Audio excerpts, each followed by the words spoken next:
Bonsoir à tous et bienvenue dans votre 19h. Dans l'actualité ce mercredi, le personnel de transport scolaire en colère. Au lendemain de nouveaux incidents et caillassages à Majicavo, les agents et sous-traitants de la société Matisse ont exercé le droit de retrait durant toute la journée. Le point juste après les titres de votre JTM. La colère gronde du côté des transporteurs scolaires. Les conducteurs de bus ont débrayé ce matin en réponse aux agressions à répétition dont ils sont victimes. Pour la première fois, les deux groupements Matisse et Tamayaleo Nameso font front commun contre une situation qui ne cesse de se dégrader. Et explication. La mobilisation nationale des surveillants de prison continue après un nouvel échec des négociations hier avec la ministre de la Justice. À Mayotte aussi, les agents manifestent. Nous sommes allés à leur rencontre ce matin. Le point sur ce nouveau bras de fer au cours de cette édition. L'heure des vœux avait sonné cet après-midi du côté du centre hospitalier de Mayotte. 5 axes de travail ont ainsi été présentés pour améliorer les conditions d'accueil et de soins. Le président a également annoncé sa volonté de faire du CHM un centre hospitalier international. Dans quel but? Réponse à la fin de votre journal. Pas de transport scolaire ce mercredi pour l'ensemble des élèves du second degré dans le département. Les chauffeurs de bus ont exercé leur droit de retrait au lendemain de nouveaux incidents à Majicavo. 4 bus ont en effet fait l'objet de caillassages dans la commune de Koungou, causant 4 blessés. Pour les agents du réseau Matisse soumis quotidiennement à cette insécurité, la situation n'est plus tenable. Aujourd'hui, des mesures d'urgence sont demandées aux autorités compétentes. Reportage. Des bus à l'arrêt et des chauffeurs exaspérés. Sur le remblai de Mtsapéré, une centaine d'agents sont mobilisés. Ce mercredi, pas de ramassage d'élèves sur les réseaux Matisse en réponse aux incidents de la veille à Majicavo. Face aux actes d'incivilité, de dégradation et d'agression à répétition, le personnel des transports scolaires du territoire disent stop. On est à bout. Donc on est à bout, ça fait quelques années que ça dure. Donc récemment, il y a eu des agressions encore. On veut que ça s'arrête tout simplement, qu'on puisse travailler en paix et en toute sécurité, qu'on se lève le matin sans se dire qu'on va peut-être se faire agresser en allant au travail. Un phénomène d'insécurité décidément difficile à éradiquer et à vivre pour les transporteurs, au point que certains sous-traitants, majoritairement présents, voient désormais la réticence des compagnies d'assurance pour assurer leur activité. Les collaborateurs, souvent, soit ils perdent leur boulot ou ils perdent leur outil de travail parce qu'ils ne sont pas assurés. On aimerait bien qu'il y ait des propositions là-dessus pour que justement on puisse travailler en toute sécurité. Eux puissent travailler en sécurité, nous, grands groupes, qu'on puisse travailler en toute sécurité aussi parce que quand même eux font aussi beaucoup de boulot et nous aident beaucoup là-dessus. Rien que cette semaine, en 2 jours, 6 cars ont fait l'objet de caillassages. Des mesures sont réclamées et en urgence. On demande qu'il y ait déjà ce qu'on appelle les parents relais, que les parents participent à la sécurisation des points de ramassage et des hubs. On demande aussi à ce qu'il y ait plus de sécurité, des agents de médiation qu'on avait avant, malheureusement qu'on a enlevé, et qui soient pérennes, c'est-à-dire que ce ne soient pas des gens qui sont là pour 2 ou 3 ans, mais qui soient là pour plus longtemps, pour qu'ils puissent vraiment se familiariser au métier, qu'ils aient de l'expérience là-dessus et qu'ils puissent vraiment travailler sereinement. Une situation de crise aujourd'hui entendue par la direction de la société de transport. Les transporteurs et nous-mêmes, nous subissons pas mal d'actes de caillassage sur les véhicules, donc ça devient très compliqué pour nos sous-traitants et nous-mêmes de gérer cette situation. On comprend ce mouvement parce que ça devient très difficile à le gérer au quotidien. On a essayé de trouver des solutions en interne avec le conseil départemental, mais voilà, on aimerait maintenant pouvoir voir ce que l'État nous proposerait comme solution à leur niveau. En fin de matinée, une réunion s'est tenue à la préfecture avec les transporteurs dans le but de soigner les maux actuels. En cas de statu quo, les transporteurs n'excluent pas de reconduire le mouvement ce jeudi. Oui, et puis à noter que la réunion qui s'est tenue en fin de matinée à la préfecture n'a pas été concluante pour les transporteurs. Le personnel de Matisse annonce donc la poursuite du droit de retrait et ce de manière illimitée. Le ramassage scolaire ne sera donc pas assuré ce jeudi. Autre titre de l'actualité, l'impasse dans les prisons françaises. 10e jour de mobilisation des surveillants. Les négociations sont au point mort à présent au niveau national après l'échec des discussions hier avec la ministre de la Justice. Les syndicats ont claqué la porte, rejetant les propositions du gouvernement. Dialogue de sourds donc entre surveillants et administration et poursuite des blocages. Au total, 122 des 188 établissements pénitentiaires poursuivent le mouvement. Une quarantaine d'établissements affectés ont vu les forces de l'ordre suppléer les agents. Qu'en est-il du côté de l'unique centre pénitentiaire de Lille? À Magicavo, Adèle Laurent. Le conflit s'enlise du côté des centres pénitentiaires. En effet, les négociations entre les syndicats de gardiens de prison et la ministre de la Justice, Nicole Belloubet, ont à nouveau échoué hier. Alors que les syndicats réclament une amélioration de leurs conditions de travail sur 3 points principaux, la sécurité, le statut et le salaire, la garde des Sceaux a répondu à leurs revendications avec 3 propositions majeures. L'augmentation de la prime de dimanche et jour férié à 40 € au lieu de 26, la création d'une prime de fidélisation de 7 900 € pour les nouveaux fonctionnaires, prime payée en 2 fois à 3 et 5 ans, mais aussi la création d'une prime dite de sécurité, 2 400 € bruts par an à destination de 10 000 fonctionnaires qui travaillent dans des établissements jugés sensibles. Prime que le syndicat Force ouvrière pénitentiaire qualifie de prime à l'agression. Des propositions jugées insuffisantes et en décalage avec la réalité pour les syndicats qui ont claqué la porte des négociations hier. Les négociations d'hier n'ont rien donné.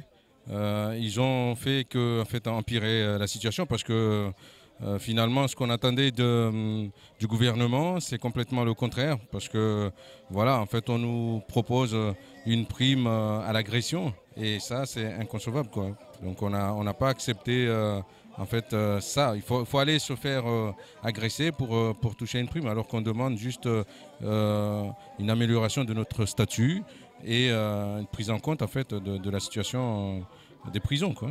Comme disait mon secrétaire national, elle ne connaît pas du tout la situation des prisons. Elle est complètement perdue. Et donc, c'est pas la personne en fait qui devrait peut-être mener les négociations. Devrait peut-être passer la main plus haut. Quant à elle, la ministre de la Justice est bien décidée à gérer ce dossier. Elle a d'ailleurs qualifié d'effort tout à fait considérable la création de 1100 postes sur 4 ans, chiffre jugé insuffisant par les syndicalistes.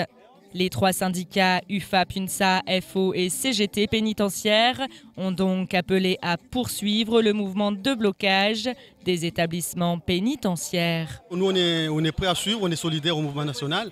On sait très bien que le gouvernement est là pour essayer, pour que le mouvement s'essouffle. Mais nous, on va tenir jusqu'au bout, on va aller jusqu'au bout parce que c'est quelque chose de légitime, c'est pas n'importe quoi, c'est la réalité de ce que nous subissons tous les jours. Cette crise des prisons est l'une des plus importantes depuis 25 ans et constitue un défi de taille pour le nouveau gouvernement. Et en marge du mouvement de l'intersyndical au centre pénitentiaire, le ras-le-bol est également criant du côté des policiers du département, victimes d'agressions à répétition, confrontés à un manque de moyens criant et matériels et humains. Ces derniers s'insurgent du manque de soutien de leur institution. Les syndicats réclament aujourd'hui plus de reconnaissance et des décisions de justice plus en adéquation avec les réalités du territoire. Écoutons à ce titre le porte-parole du syndicat Unité CGP Police qui fait part du mal-être actuel dans la police nationale à Mayotte. Il y a aujourd'hui un ras-le-bol général. Les policiers sont fatigués. Fatigués déjà par l'intensité, les difficultés du travail, fatigués de devoir apporter des revendications qui ne sont pas entendues, Donc aujourd'hui, nous exprimons notre ras-le-bol. Il y en a marre. Les policiers n'en peuvent plus. Tout simplement, nous sommes à bout de nerfs. Nous réclamons la fermeté pénale. Comment expliquer que des fonctionnaires de police qui sont censés protéger nos concitoyens soient les premiers attaqués par des individus qui n'ont plus peur de rien, qui s'organisent maintenant d'ailleurs en bande, ils prennent de plus en plus confiance, ils sont de plus en plus armés.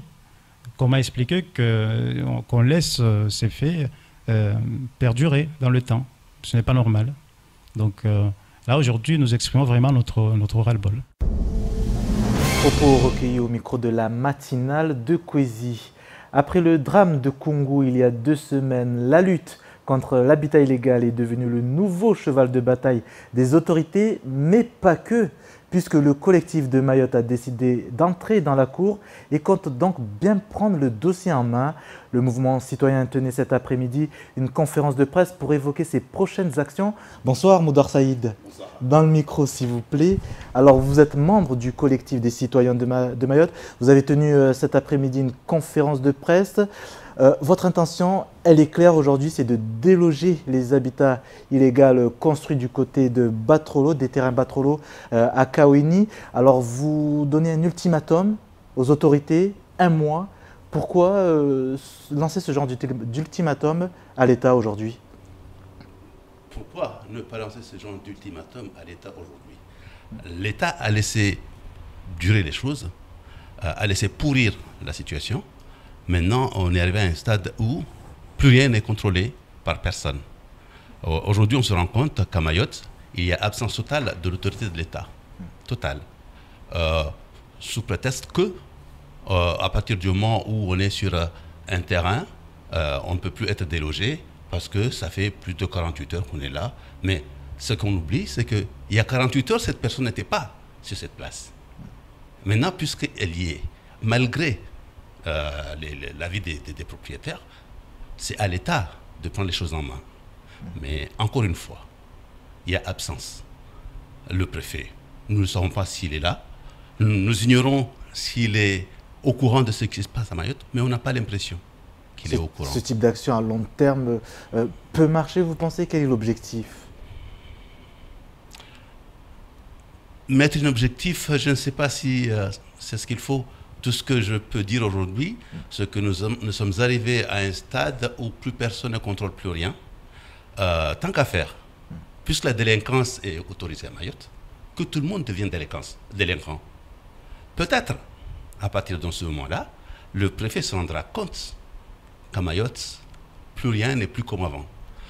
Je prendrai comme un exemple très, très récent, on a eu le même cas en Guyane, il y a quelques jours. Un arrêté a été pris par une municipalité et on a délogé les récalcitrants. Pourquoi ces genres de décisions ne peuvent-ils pas se prendre à Mayotte? Pourtant, on l'a entendu dernièrement, le préfet et le procureur qui ont annoncé leur volonté d'agir et d'accélérer les choses pour justement, s'agissant des occupations illégales sur des terrains. Vous y croyez pas trop? Du tout. Que des paroles. En attendant, qu'est-ce qui se passe? Les bidonvilles prolifèrent. On est centré, encerclé par des bidonvilles de partout. De toute façon, quand on est à la préfecture, on est du préfet, il y a des bidonvilles qui poussent comme des champignons. Comment est-ce qu'on va me faire croire que le préfet a l'intention de faire arrêter cela si même devant chez lui, il n'est pas capable de dire stop? Ça, c'est devant chez lui, devant ses bureaux. N'en parlons pas du côté où monsieur ne voit pas. Est-ce qu'il ne voit pas d'ailleurs ou il n'a pas envie de voir? La maison brûle, les autorités regardent ailleurs. Mais Moudar Saïd, vous ne craignez pas les répercussions de vos actions? Oui, on parle d'habitat illégal, mais votre action le sera également. Tant qu'à faire, illégal et illégal, je ne vois pas où est le problème. Aujourd'hui, nous sommes illégaux parce que nous essayons de défendre notre pain. Ce n'est pas la même chose que c'est lui qui nous envahit, c'est lui qui s'invite malgré nous. Donc on n'a pas peur des répercussions parce que les répercussions sont déjà là. Donc vos actions se dérouleront uniquement sur des terrains occupés de manière illégale où une décision de justice a été rendue? Exactement. Je n'ai pas envie de prendre un exemple X dossier ou X dossier. Nous savons seulement que même après des décisions de justice, on attend que le préfet envoie un geste fort aux Mahorais. Rien. Rien du tout. Sous prétexte qu'on a peur que ces gens-là, si on les sort de là, il se passe ceci ou il se passe cela. Et alors, et ces gens-là qui se sentent expropriés, on ne pense pas à eux? Il y a pire, ou plutôt mieux, quand on regarde ce qui s'est passé à Congo récemment. Qu'est-ce qui s'est passé? Il y a des cellules qui ont poussé de partout, des cellules psychologiques, d'instances sociales. Mais est-ce que quand des cas pareils ou similaires arrivent à des enfants du pays, est-ce que l'État a déjà pensé à ces gens-là? Et pourtant, ils sont touchés dans leur chair. Non, rien. Rien. Quand on s'appelle Mahorais, on ne doit rien attendre de l'État. Il suffit seulement qu'on soit un petit délinquant pour qu'on soit protégé, couvert, et je pèse mes mots. Cela n'engage que moi, bien entendu. Vous ne craignez pas une répétition, on va dire, des scènes qu'on a pu assister il y a 2 ans de cela, après les décasages qui se sont déroulés au sud, et voir à nouveau la place de la République Si le préfet prend ses responsabilités, il n'y aura pas de place de la République bis. S'il ne prend pas ses responsabilités, c'est ce qui va se reproduire. Monsieur Koussi, puisqu'il aime tellement protéger les gens qu'on ne peut pas protéger, qu'il les mette ailleurs. Il a les moyens. Très bien. Et Moudouar Saïd, voilà, le collectif de Mayotte n'a pas que ce genre d'action. Vous avez également dans vos projets cette année la réalisation de la piste longue. Une marche s'est déroulée la semaine dernière. Vous êtes satisfait justement de cette mobilisation réalisée en Petite Terre? Nous sommes satisfaits. Et de toute façon, on ne va pas en rester là. Il y a encore d'autres manifestations qui vont se faire très bientôt. Ce n'est pas dans le même cadre, mais c'est plus ou moins la même chose parce que c'est les collectifs, encore une fois, qui sont obligés de descendre sur la route pour essayer de sensibiliser les élus parlementaires pour que quelque chose puisse se faire à Mayotte aussi. Jusqu'où êtes-vous prêt à aller dans votre combat, comme on dit? Vous savez, nos parents se sont battus, ils n'ont pas eu le privilège de voir ce qu'il y a aujourd'hui. Ce que nous avons aujourd'hui, c'est le seul bien qu'ils ont pu laisser derrière eux. Alors nous, tant qu'on n'aura pas vu satisfaction, nous ne nous arrêtons pas. Merci Moudouar Saïd, membre du collectif des citoyens de Mayotte, d'avoir accepté notre invitation. Merci. 19h et bientôt 20 minutes sur Kwezi TV. Merci d'être avec nous. À présent, état des lieux du reste de l'actualité locale de ce mercredi 24 janvier dans les brèves de Pierre Bellucci et Leslie Vimenet. Tous les passionnés d'astronomie ont de quoi se réjouir avec ce phénomène rare qu'il sera possible d'observer le 31 janvier prochain. Dans la même nuit, une superlune, une lune bleue et une éclipse lunaire seront visibles dans le ciel du département. Cette apparition collective n'avait pas eu lieu depuis le 31 mars 1866. Selon les explications apportées par les scientifiques, la superlune se manifeste quand la distance entre notre planète et le satellite se raccourcit. Pour la fin janvier 2018, la lune sera donc plus grosse et plus brillante et sera doublée d'une éclipse lunaire. À ce moment-là donc, la Terre se placera entièrement entre la lune et le soleil. En ce qui concerne la lune bleue, il s'agit de l'apparition de 2 pleines lunes dans le même mois. Géographiquement parlant, Mayotte fait partie de l'archipel des Comores, archipel plus communément appelé archipel des îles de la Lune. Le 31 janvier prochain, nul doute que ce surnom prendra tout son sens. Ce vendredi, Mayotte va de nouveau accueillir le paquebot de grand luxe MV Silver Spirit, navire de croisière 5 étoiles. En provenance de Cape Town, et après plusieurs escales à Port-Elizabeth, Durban ou encore Maputo, le navire s'arrêtera une journée à Mamoudzou avant de reprendre sa navigation vers Mahé, sa destination finale, après 2 escales à Zanzibar et Mombasa. Dès leur arrivée sur le ponton de croisière de Mamoudzou, les 496 passagers majoritairement britanniques et américains, ainsi que les 366 membres d'équipage, auront le loisir de découvrir les charmes de l'île au lagon. Comme à l'accoutumée, le dispositif destiné à accueillir comme il se doit les croisiéristes sera mis en place par les prestataires touristiques. A noter que Silver Spirit sera le dernier paquebot de la saison 2017-2018, une saison riche qui aura permis de prouver le potentiel de Mayotte dans cette filière d'avenir qui reste en voie de développement. Hier, Issa Abdou Issa a rencontré Cyril Melchior, le nouveau président du conseil départemental de La Réunion, le 4e vice-président du conseil départemental de Mayotte, devenu récemment président du CHM, a pu échanger avec son homologue réunionnais sur les questions relatives à la santé et plus largement le médico-social. Selon Issa Abdou Issa, je cite, « Le successeur de Nassima Dindar m'a dit son profond respect pour Mayotte et s'est dit prêt à travailler avec nous.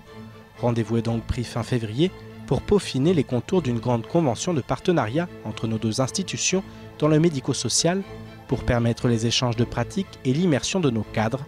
Mayotte jugera sur pièce, mais le premier contact d'une grande chaleur me fait dire que l'espoir est permis. Pour rappel, le CHM est récemment sorti du GHT, le groupement hospitalier de territoire, qui le liait jusqu'alors avec les hôpitaux réunionnais. Bonsoir Pierre Bellucci. Bonsoir Sonny, bonsoir à tous. Alors ce mercredi, dernier jour d'exercice cyclonique, la tempête Moali est passée au-dessus de notre île depuis ce matin. Alors quel est le bilan enregistré du côté de la préfecture? Le cyclone même Moali, plus qu'une tempête, cyclone intense. Effectivement, l'exercice il a pris fin en fin de matinée aux alentours de 9h. On a quitté l'alerte rouge, on est passé dans ce qu'on appelle la sauvegarde. Voilà, ce sont les termes qui sont employés, la phase de sauvegarde, terme employé dans ce genre de cas. Alors le bilan il n'est pas encore fait parce qu'il va être progressif, ce bilan. On va avoir un point presse normalement qui devrait arriver probablement demain. Il y a encore des réunions parce qu'effectivement il y a des calculs à faire au sein des services. Alors je ne peux pas vous dire comment sont faits ces calculs, on ne le sait pas encore, mais on va poser les questions lors des prochaines conférences de presse. En tout cas voilà, il y a déjà des premières choses à expliquer, notamment qu'à la suite de ce cyclone qui est en train de s'en aller vers Madagascar, il est à peu près à 200 km de Mayotte. Il était aujourd'hui, à l'heure où on se parle, il est encore un peu plus loin.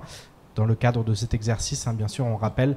Ce qu'il faut dire, c'est que voilà, les routes sont impraticables, qu'il faut s'attendre encore à de la houle, à des forts vents dans les prochains jours dans le cadre de l'exercice. Donc le département ne se remet pas comme ça. On est, j'allais dire, H- quelques 7-8 après le passage d'un cyclone qui forcément a été dévastateur. En tout cas, en ce qui concerne les infrastructures, 25 000 personnes sont sans abri selon les premières informations de la simulation.